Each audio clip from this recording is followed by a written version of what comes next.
Pada bagian pertama ini, kita akan membahas tentang sifat-sifat bangun ruang. Jika kita perhatikan, potongan kue memiliki bentuk yang sama dengan bangun pertama, dan kotak hadiah memiliki bentuk yang sama dengan bangun kedua. Saat menyelidiki bangun ruang, kita harus memperhatikan permukaan bangun ruang tersebut. Berdasarkan permukaannya, bangun ruang dapat dikelompokkan menjadi beberapa kelompok. Misalnya yang dilakukan oleh Tegar pada contoh ini. Ia mengelompokkan bangun ruang berdasarkan kesamaan bentuk dan ukuran permukaan alas dan permukaan atas. Bangun yang demikian, dikelompokkan menjadi kelompok berjenis prisma. Sedangkan bangun ruang yang memiliki sisi alas tetapi atasnya lancip, berjenis limas. Pengelompokan lain yaitu berdasarkan permukaan, datar atau lengkung. Beberapa bangun ruang semua sisinya datar, sehingga disebut bangun ruang sisi datar. Sedangkan sebagian lainnya memiliki sisi lengkung sehingga disebut bangun ruang sisi lengkung. Pada soal nomor 1, jelas bahwa tabung adalah prisma dengan sisi alas dan sisi atas berbentuk lingkaran. Tetapi tabung berbeda dengan prisma lainnya, karena tabung memiliki sebuah permukaan lengkung. Pada soal nomor 2, dapat diamati bahwa sebuah lima segitiga memiliki 4 permukaan, 5 segi 4 memiliki 5 permukaan, dan 5 segi 5 memiliki 6 permukaan. Jika demikian, tahukah kalian, berapa banyaknya permukaan sebuah 5 segi 2023? Pada soal nomor 3, karena prisma segi 4 memiliki 6 permukaan datar, maka termasuk heksahedron. Sedangkan 5 segi 4, karena memiliki 5 permukaan datar maka termasuk pentahedron. Pada soal 4, dapat diamati bahwa dodekahedron memiliki 12 permukaan, 30 rusuk, dan 20 titik sudut. Sebuah tripod dibuat dengan 3 kaki, karena jika ketiga ujung kaki tripod kita anggap 3 titik yang tidak segaris, maka ketiganya pasti akan berada pada satu bidang alas. Dengan demikian, tidak akan ada kaki tripod yang tidak menapak pada alas sehingga posisi tripod menjadi stabil. Rusuk yang sejajar AE adalah FB, GC, dan HD. Keempat rusuk ini sejajar ke atas dan ke bawah. Rusuk yang tegak lurus AE adalah AB, AD, EF, dan EH. Antara AE dan AB, AE dan AD, AE dan EF, serta AE dan EH, membentuk sudut 90 derajat. Rusuk yang tidak sejajar dan tidak berpotongan tegak lurus dengan AE. Selanjutnya disebut rusuk yang bersilangan dengan AE. Salah satu rusuk yang bersilangan dengan EF adalah CG.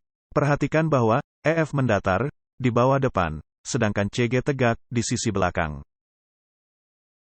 Ada 3 kelompok rusuk jika dihubungkan dengan bidang EFGH, yaitu rusuk pada bidang, rusuk sejajar bidang, dan rusuk tegak lurus bidang. Rusuk EF, FG, GH, HE, pada bidang EFGH. Rusuk AE, BF, CG, DH, tegak lurus bidang EFGH. Rusuk AB, BC, CD, AD, sejajar bidang EFGH. Pada gambar terakhir, dapat diamati bahwa kedudukan AB dan BC selalu tegak lurus, walaupun titik C berpindah-pindah posisi. Pada gambar soal nomor 3, diperlukan sedikitnya 2 buah penggaris siku-siku. Pada gambar soal nomor 4, tampak bahwa rusuk CF sejajar dengan bidang ADEB. Pada gambar prisma segi 4 di halaman sebelumnya, tampak bahwa bidang EFGH sejajar bidang ABCD. Pada gambar soal nomor 3, tampak bahwa ketika bidang P sejajar bidang Q, maka garis M pada bidang P juga sejajar garis N pada bidang Q. Untuk mengukur besar sudut antara layar dan papan ketik pada laptop, bisa dilakukan dengan mengukur sudut sebuah garis pada layar dan garis pada papan ketik. Pada gambar soal nomor 6, tampak bahwa bidang P tegak lurus bidang Q.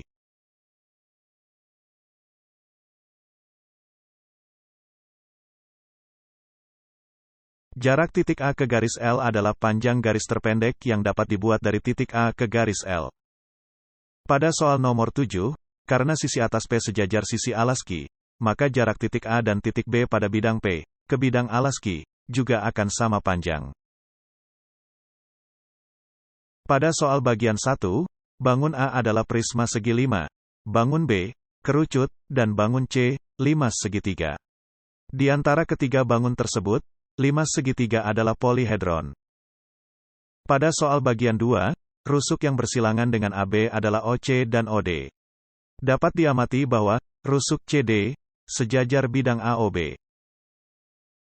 Jika 6 segitiga sama sisi dikumpulkan pada satu titik puncak, jumlah semua sudutnya 360 derajat, dan terbentuk bidang datar, sehingga tidak dapat menjadi bangun ruang. Jika pada satu titik terkumpul 4 atau lebih segi 5 beraturan, maka jumlah keseluruhan sudutnya adalah 360 derajat, sehingga tidak bisa membentuk bangun ruang. Sudut sebuah heksahedron beraturan, 120 derajat. Jika satu puncak terkumpul 3 heksahedron, jumlah seluruh sudutnya 360 derajat, sehingga tidak dapat membentuk bangun ruang. Selain itu, jika jumlah permukaan yang berkumpul pada satu puncak adalah 2 atau kurang, maka tidak dapat membentuk bangun 3 dimensi. Untuk membentuk polihedron beraturan dari segi banyak beraturan, maka diperlukan syarat-syarat sebagai berikut. Terkumpulnya 3 atau lebih permukaan segi banyak pada satu puncak, dan jumlah sudut poligon beraturan yang terkumpul pada satu sudut tidak boleh 360 derajat atau lebih. Yang bisa memenuhi dua syarat di atas hanya bangun-bangun berikut. 1. Tetrahedron beraturan, yang tersusun dari 3 buah segitiga sama sisi pada satu puncak. 2. Oktohedron beraturan, yang tersusun dari 4 segitiga sama sisi pada satu puncak. 3. Ikosahedron beraturan, yang tersusun dari 5 segitiga sama sisi pada satu puncak. 4. Heksahedron beraturan atau kubus, yang tersusun dari 3 buah kotak persegi pada satu puncak. 5. Dodekahedron beraturan, yang tersusun dari 3 buah segi 5 beraturan pada satu puncak. Dengan kata lain, hanya ada 5 jenis polihedron beraturan. Demikian pembahasan kali ini. Sampai bertemu kembali pada pembahasan berikutnya, yaitu tentang berbagai cara mengamati bangun ruang.